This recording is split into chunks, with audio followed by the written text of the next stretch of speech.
Happy Pisces season, flowers! Thank you for stepping into the garden, coming to sip some tea, and coming to get read. Let's get into it. All right, so Pisces is a Neptunian and Jupiter ruled sign. Jupiter is its domestic or ancient ruler, whereas Neptune is its modern ruler. So, knowing what we know about Jupiter and Neptunian energies, Jupiter focuses on enhancement and enlargement, whereas Neptune rules over illusions and dreams, secret desires. It also rules over facilities in terms of nursing homes and prisons and things of that nature, hospitals. So, in this particular Pisces season, before even really getting into the cards, this particular Pisces season, we are focusing on. Okay, so we know that there are what's the word? Some delusional things that we desire, right? Or what can be considered to be delusional. There is the reality that exists, and there is the reality that we desire. And in this Pisces season, it is what everything that we've learned from the past Pisces season, especially within the last 3 years, we will be focusing on breaking away from self-imposed imprisonment, basically. So breaking away from self-imposed imprisonment, breaking away from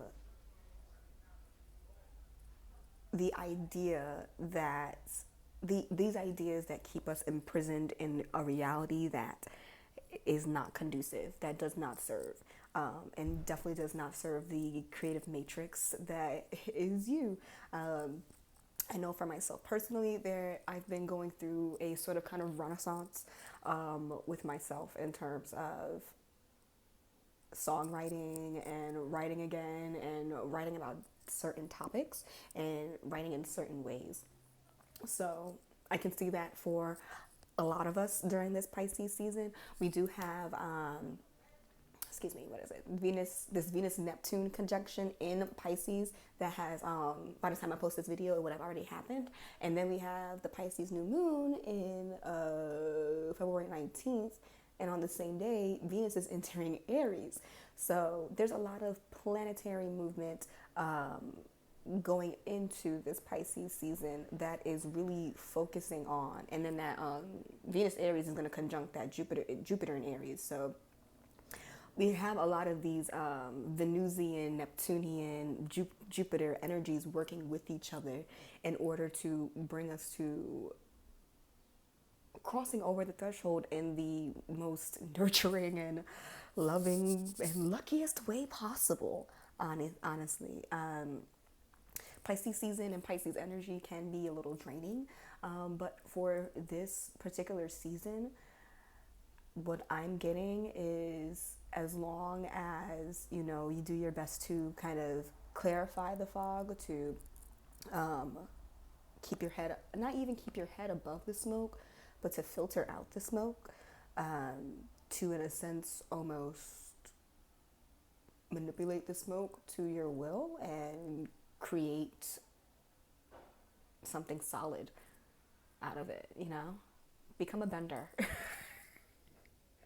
Become a manipulator of your own reality, and whatever connotation or negative context that you may have placed on certain aspects of your life is now is the time to examine that, and figure out why you told yourself that this is an experience that it is, and why you continue to tell yourself that it will continue to be that way, and listening to your intuition. Pisces are a highly intuitive sign. So let's get into these cards. I've just been chatting and kind of like reading off of my notes and stuff, but getting into the cards, the affirmation cards, we have Gleti, the homie goddess of the stars. I always tell myself the truth. And Pisces can sometimes be susceptible to believing their own lies, being a bit delusional. But again, just to reiterate, there's a reason why this card came up. It's really a matter of moving away from the delusion that we're undeserving of good things, or undeserving of the creative stuff that goes on in here. We have that Mercury in Aquarius. A lot of ideas are coming about. Ideas die in here though. If they stay in one place, if ideas are stagnant and no life is being breathed into them, no flow of water, no life waters are flowing through them, ideas die. And ideas are not placed into your auric field, into your brain, into your emotions, into however you experience them, for them to die. They're there to be processed. So I always tell myself the truth. What do you know for sure? How do you connect with the highest energy? What is your source of truth? Is your quiet time an indulgence or daily practice? If you have 7 minutes, you have time to meditate. If you have 1 minute, you have time to meditate. If 30 seconds, you have time to meditate. Taking a pause to reconnect and ground yourself is an act of unconditional self-love and self-care. Meditate on this thought with the shining light of Gleti, the homie goddess of the stars. And then we're going to go straight to the cards and I'll chat some more after. So you got Goddess of Magic. I trust my intuition. That is Isis, Egyptian goddess of motherhood, fertility, and magic. When is the last time you listened to your inner wise woman instead of your inner bully? You can create magic by having faith with the highest power within you. Consider this thought with the magic of Isis, Egyptian goddess of healing. Pisces is also very healing signs too. We associate water signs with very intuitive and healing capabilities. Goddess of dreams, Neptune. I treat myself with love and kindness. Ye Australian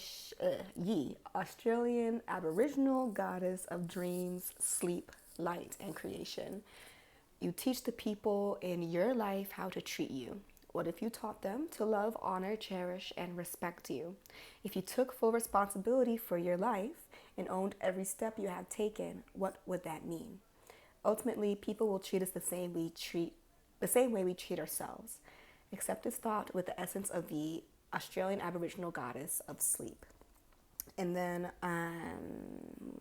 we'll do the field guide. We've got chamomile, soothe. Back of the deck for that is sage, purify, and those herbs are really common. Sage is also associated with Jupiter, so right in line with what's going on. And then our tarot cards, we've got Knight of Pentacles, the Eight of Wands, and the back of the deck energy is the Queen of Cups. And then behind that is King of Cups. So just to really reiterate, there have been a lot of money-making ideas, okay? You got a lot of creative and wonderful things just happening in general, especially with this Soothe and this Nine of Pentacles card. Now is the time to just really soothe that brain, all that nervous, like our nervous system and the electrical wires that go on inside of us. We got to rewire it and figure out what messages to really send up here so that everything around here can really take in the wonderful things that either are coming in or have already started. A lot of people started new jobs. A lot of people walked away from things that were no longer serving them. And being in this transitional time, it can be a little nerve-wracking. And the emotions can be going up and down, and other stuff can be happening, and there's a lot of cross wires. Again, especially with a lot of this planetary movement and just the transitioning of different seasons. Center yourself in your heart. Center yourself in your breath. Allow yourself to feel your emotions, process through them, trust yourself, and focus on what you truly desire, and know that the universe is on your side. Because you have the idea, have the patience and the know-how and the trust, basically, that it will come to fruition through you as the vessel that you are. That's all I got for y'all. So enjoy your Pisces season. I will see y'all in the next one. Thanks for stepping into the garden, coming to sip some tea, and coming to get read. Bye. Mwah.